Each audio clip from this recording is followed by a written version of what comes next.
Doppler.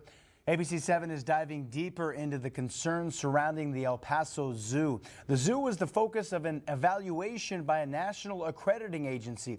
The zoo says they are responding to address those issues. ABC7's Sam Harris-Simowitz went through both reports and joins us live from the El Paso Zoo with more. Sam?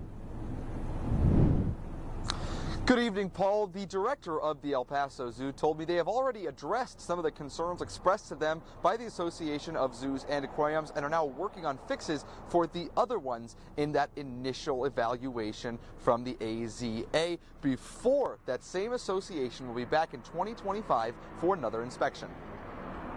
The El Paso Zoo is governed by the U.S. Department of Agriculture, but it pays for the membership and accreditation to the Association of Zoos and Aquariums, which helps them collaborate with zoos across the nation.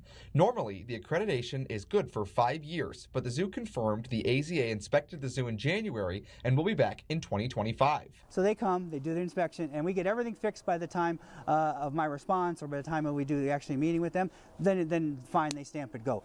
A lot of our stuff wasn't able to be all fixed by then, obviously, because again, there were things that are still in flux. The AZA had concerns over the absence of a diversity, equity, access, and inclusion policy, which the zoo replied, quote, "The El Paso Zoo and Botanical Gardens is owned and operated by the city of El Paso, Texas. The city is in process of drafting a DEI policy that will work for all of the city," end quote. The next major concern had to do with the relationship between the zoo and the Zoological Society, which the AZA called, quote, "toxic and non-functioning," end quote. The zoo responded with details about how the contract ended, how the zoo's funding works, and stating the two organizations are hopeful for a new contract down the line. The final new major concern was height issues on the fence along the canal, which the zoo says it fixed and provided these before and after photos to the association. There are also several, quote, lesser concerns listed by the AZA, and the zoo's director told me what's next and what the association wants to see next year. Things that are pending are, and we don't have to have them done by the time they come back, we have to have a plan in place.